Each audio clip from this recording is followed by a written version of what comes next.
ikinalathala po sa News 5. Kaya yung mga nagsasabi diyan fake news, sisihin nyo yung News 5 ha.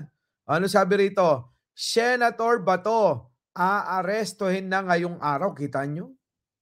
Ngayong araw pala to aarestuhin. Sabagay, hindi pa naman natatapos yung araw na to.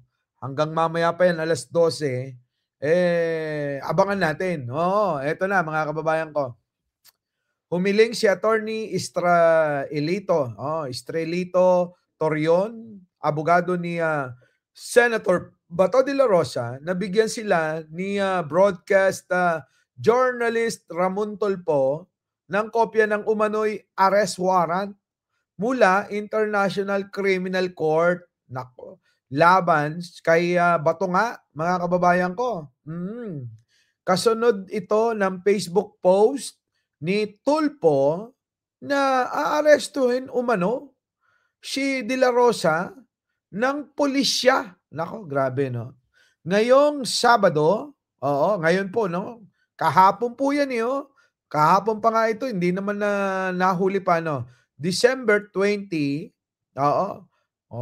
tukoy na umano ng mga otoridad kung nasaan ang senador na kalbo. Nakakabali siya at ninenervyos na daw. Yung pong senador na walang buhok. Yung mga anak, So, baka pwede, pati pala yung mga anak, apo, ni Bato, mga kababayan ko, nanenervyos na, Grabe. Ha? Sabagay, nakaka-nervyos talaga yan. Tingnan nyo si Diskaya. Di ba, no? Si Diskaya ngayon, mga kababayan, hindi na nga alam kung anong gagawin din. Is depressed na depressed, mga kababayan. Eto na. Nakakabalisa, Eka, at ninenervyos na yung mga anak. Kita mo? Yung mga anak ni Bato, ninenervyos. Di pati si Bato, ninenervyos na rin yan. So, baka pwede naman, nakikiusap kami kay Sir Ramon. Kung meron siyang kopya ng warrant, bigyan niya ako. Saad ni Torion. Nako. Kung ako naman, mga kababayan, bakit ko naman bibigyan si Torion ng kopya ng warrant of arrest? Nauna na hudyang kasi na ibinalita at ibinunyag ni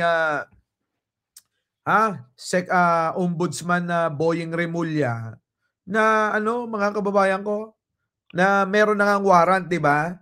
Kasunod nung binunyag nga ni Ombudsman Boying Remulla yung warrant of arrest na yan, kasunod nun, hindi na ho nagpakita kailanman sa Senado. Hindi na po pumapasok sa Senado si Bato de la Rosa. Nag-awol na ho, mga kababayan. Bigla na lang nag-awol. Di ba? Nang hindi natin namamalayan kung nasaan na nga ba si Bato, di ba? Na minsan kamakailan di ba nagpakita yan na nakikipag-usap kay Torion? Di ba? Pabulong-bulong, parang meron silang iniingatang usapan na sila lang ang dapat na nakakarinig. Yun, mga kababayan, sabi nga ni Babalina, walang ligtas. Makukulong sila. Yun na nga. Kita nyo, mga kababayan ko, matindi. Alam nyo, kung mayroon man tayong totoong kinatatakutan ng mga walangya, alam nyo, itong presidente nating si Pangulong Bongbong sa totoo lang, takot na takot sila dyan. Yung weak leader, mga kababayan, na tinatawag nila. Sabi nga sa post, mga kababayan, pinakulong si kapatid ni Michael Yang, pinakulong si Alice Goo, pinakulong si Diskaya, pinakulong si Digong, pinakulong si Kibuloy, pinakulong si Tebes, at marami pang iba, mga kababayan ko. Eto, mga kababayan, etong si Batoy kinatatakutan din. Yung pong kanyang warrant, di ba? Ngayon i-credit nyo na nga kay Pangulong Bongbong Marcos yan. Kasi kayo, lahat na lang ng mga masama, tutulak nyo, ngunguso ninyo si Pangulo. Kapag kami nagagawang mabuti, ngunguso nyo kay Digong.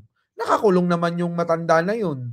paano niya magagawa yung mga magagandang mga proyekto at mga nangyayari kung nakakulong naman yun? Ay, saliwa na talaga mga utak niyo ano? Mm. Ha? Oo, ano, shoutout po sa inyong lahat, Alicia Duran, oo, JC, Benji Bernardo, si, Kusina Nikikay, si Marian Tomas, si Ninang Lily Tonini, napakakuripot ng ninang ko na yan. Oo, Rose, opo, si, Edel Toto Balduesa, oo, PBBM is silent operator. Naku, scary Libra October, nandiyan na rin si Veronica Pascua, si Jason Permin, opo, nandiyan na. Si Elizabeth Andal, opo, Marian Tomas, Alicia Duran, Stephanie Pascual, syempre, oo. Syempre, nandiyan na rin, oo, kayong lahat, Rolando G54. Nako, balikan natin to, mga kababayan ko. Para bang apektadong-apektado na itong kampo ni Bato, mga kababayan. Dahil nga po rito sa mga kahit na si Montulfo na yung nagsasabi naapektuhan pa sila no. Sana kung totoo, sabi nga ni ano rito, ni Torion ano, sana kung totoo bigyan niya kami ng confirmation yung kopya ng warrant para naman may remedy kami. Sana hindi yung Marites. Alam nyo naman palang Marites, bakit kayo, 'di ba? Bakit kayo ninenerbyos? Huwag niyong pansinin. Kung alam nyo naman na wala palang katotohanan, kung alam nyo pala na walang bilang, bakit nyo pinapansin? 'Di ba, Ai Chang, nasaan na ba si Arnold Lopez? 'Di ba?